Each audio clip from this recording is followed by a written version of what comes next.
De nos jours en Belgique, il est encore possible d'être licencié dès l'annonce de son homosexualité ou d'être refusé pour une promotion alors qu'on tombe enceinte ou encore poussé vers la sortie dès qu'on attrape un certain âge. Et ce ne sont que quelques exemples de discrimination.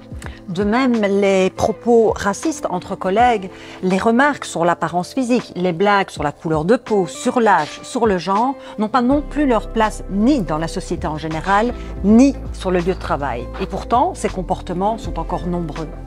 Bonjour à toutes et à tous et bienvenue dans cette opinion CSC consacrée à la gestion de la diversité en entreprise ainsi qu'aux discriminations à l'embauche et sur le lieu de travail.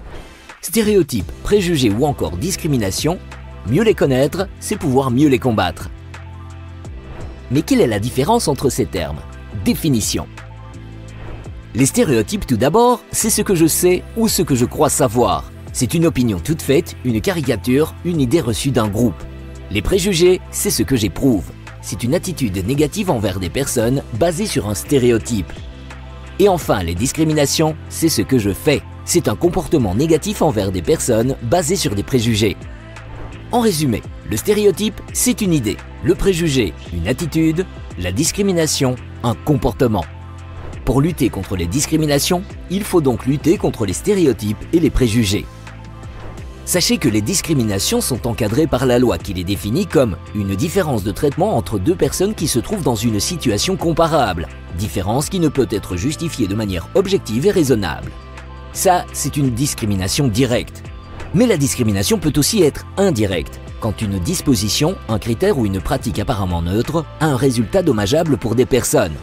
Par exemple, un employeur qui accorde une prime de fin d'année à des travailleurs, mais uniquement au temps plein, qui sont principalement des hommes. Sachez enfin qu'il existe 19 critères protégés par la législation anti-discrimination. Des critères définis par la loi et que la CSC veille à faire respecter grâce à ses équipes syndicales en entreprise, mais également grâce au permanent diversité. Afin de lutter efficacement contre les discriminations, mais aussi de mener des actions concrètes de la gestion de la diversité en entreprise, la CSC a développé une cellule diversité. Quelles sont ses missions? Quels outils propose-t-elle? On vous dit tout ça. Une des grosses missions, c'est l'accompagnement des délégués en entreprise. Donc on accompagne les délégués sur des actions bien précises comme le règlement de travail, à savoir comment inclure un chapitre discrimination dans le règlement de travail, ou encore s'il y a des actes discriminatoires, on accompagne les délégués pour trouver des solutions par rapport aux victimes. On reçoit et on traite les dossiers discrimination de nos affiliés. S'il n'y a pas de preuve, on se charge de faire un signalement. Et bien entendu, on peut aller jusqu'au tribunal avec nos juristes. Et enfin, on crée des outils de formation, d'information ou de sensibilisation. Et ça peut aller de la vidéo sur les réseaux sociaux, en passant par des brochures, des outils innovants. Si on veut se procurer tous vos outils, on fait comment? Alors soit on va voir le permanent central du secteur qu'on a, ou bien alors on vient directement vers notre service, la cellule diversité, on est là. On vient de le voir, une des missions de la cellule diversité de la CSC est de venir en aide aux victimes de discrimination. Et chaque semaine, les permanents diversité recueillent de nombreuses plaintes. Celles qui reviennent le plus fréquemment concernent 5 critères sur les 19 protégés par la loi anti-discrimination. Voyons lesquels. Un des critères les plus qu'on retrouve très fréquemment, c'est du racisme, malheureusement des discriminations sur base de ta couleur de peau, de ton origine, de ta nationalité. Et un critère qui ne fait que monter et où on est susceptible aussi de tous se retrouver, discrimination sur base du handicap et de l'état de santé. Ça, des travailleurs, à partir du moment où ils sont un peu trop souvent malades, on essaye de trouver une solution pour le mettre sur le côté, le licencier. Un autre critère qu'on retrouve aussi, c'est les discriminations sur base de l'âge. Je ne prends pas des travailleurs d'un certain âge parce que trop vieux, ils se mettront en incapacité de travail, ils ne maîtrisent pas de la technologie. Toute une série de clichés qu'on a. Un critère aussi qui revient, c'est la discrimination sur base du sexe. Et ça, malheureusement, on la retrouve fréquemment et particulièrement appel à toutes les femmes enceintes. On ne peut pas vous discriminer sur cette base parce que ça, c'est quelque chose d'interdit. Les propos et actes racistes ou homophobes sont encore toujours présents dans le monde du travail. Délégués et permanents CSC nous ont rapporté quelques exemples. Je suis le délégué principal dans une entreprise de gardiennage et à ce niveau-là, j'ai été contacté par de mes affiliés. Il était affecté sur un nouveau site, en l'occurrence une galerie commerciale, dans laquelle il a dû suivre une formation. On travaille sur un système de parrainage et donc un ancien a été désigné pour le former. Et il lui a donné cette formation, mais d'une manière assez sommaire par rapport à d'habitude. Quelques jours plus tard, ils se retrouvaient dans leur loge entre gardes Et cet ancien-là s'est permis de faire une réflexion qui disait bah, tiens, c'est une bonne chose d'avoir un étranger dans l'équipe, surtout un noir. De ce jour-là, il y a eu des petits faits qui s'accumulaient au fur et à mesure des jours. Par exemple, pour dire bonjour, cet ancien-là fait la bise à tout le monde, mais avec notre affilié, il lui serre la main. Ça a posé des problèmes dans l'équipe. Il y avait un ressenti de malaise. J'avais d'autres faits beaucoup plus marquants en termes de discrimination, autant dans le genre que dans l'orientation sexuelle. Mais ce point-là, cette histoire, pardon, m'intéressait vraiment pour ces petites discriminations anodines, habituelles, qui pour certains n'est rien de grave, mais qui pour ceux qui la vivent est comme une petite tumeur qui ronge au quotidien. Quand des victimes de discrimination se présentent à la cellule diversité de la CSC, comment ça se passe? Quels sont les leviers d'action dont on dispose pour agir concrètement? On vous les détaille.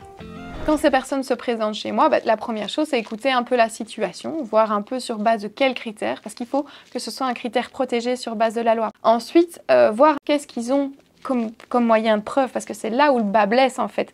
Les discriminations, elles se font tout le temps, malgré nous, mais généralement, c'est très rare qu'une personne va le mettre noir sur blanc. Donc, ok, de quels moyens elle dispose? Est-ce qu'elle a des témoignages? Et ensuite, on voit un peu, en fonction des éléments qu'on a au dossier, si on sait introduire une action en justice, parce que la plupart du temps, ces personnes ne sont plus liées par un contrat de travail, ou si, malheureusement, on manque d'éléments. Dans ce cas-là, on se cantonne à un signalement, mais au moins, ça fait de la visibilité et on évite par la suite que ça se reproduise. Voici un an, la cellule diversité de la CSC a lancé la campagne Entreprises sans racisme. Un peu partout en Wallonie et à Bruxelles, des équipes syndicales se sont engagées à mettre en œuvre des actions concrètes dans leur entreprise. Certaines ont mené des actions de sensibilisation, d'autres ont installé des boîtes à idées, mené des enquêtes ou toute autre alternative. Le racisme en tant que tel, voilà, on ne l'accepte pas, ça c'est très clair. On a fait quelques campagnes de sensibilisation avec quelques groupes comme notamment La Collecte et le service de propreté où on a fait quelques reportages photos qui vont être affichés un petit peu partout dans l'intercommunal. Donc voilà, ça a été une des mises en œuvre très rapide. On s'est engagé parce que la lutte contre la discrimination est essentielle pour une ambiance positive au travail. Nous avons mis une boîte scellée près de la pointeuse, comme ça chaque personne passe devant et peut déposer éventuellement un témoignage qui est trop lourd à porter pour lui ou des suggestions pour une meilleure entente par rapport à toutes ces discriminations qu'on peut faire. Tous les lundis, pendant 8 semaines, une affiche est mise près de cette pointeuse et au local de pause qui traite sur différents sujets de discrimination. L'action qu'on est en train de réaliser en entreprise, on est bien conscient que c'est une première étape. Et c'est pour ça d'ailleurs qu'on a choisi le visuel des dominos, parce que c'est un premier domino qu'on pousse. Mais si à terme on devait vraiment rêver très grand, on verrait une convention collective de travail qui concernerait tout l'intersectoriel et qui permettrait de mettre en place de manière concrète des actions contre le racisme, contre les discriminations et contre les discriminations envers le genre de manière systématique. Ces revendications que vous avez, vous les portez vers qui? Vers le patronat ou vers le monde politique? On les porte vers le tout, en fait, de manière générale. Maintenant, notre porte d'entrée, ça restera toujours les délégués. Donc, on forme au maximum les délégués, on les amène à se mouiller. Mais ici, par exemple, les chartes qu'on a signées, en tout cas en Wallonie, on les a co-signées parfois avec les employeurs. Parce que comme ça, ils sont vraiment impliqués. Ils ne peuvent pas se dédouaner et se dire « bah non, nous, ça ne nous regarde pas ». Ils sont avec nous dans le processus de A à Z. Et c'est ici que l'émission se termine. Vous pouvez la revoir sur Ovio et sur les différents médias de la CSC. Merci de nous avoir suivis et à bientôt pour un nouvel Opinion CSC.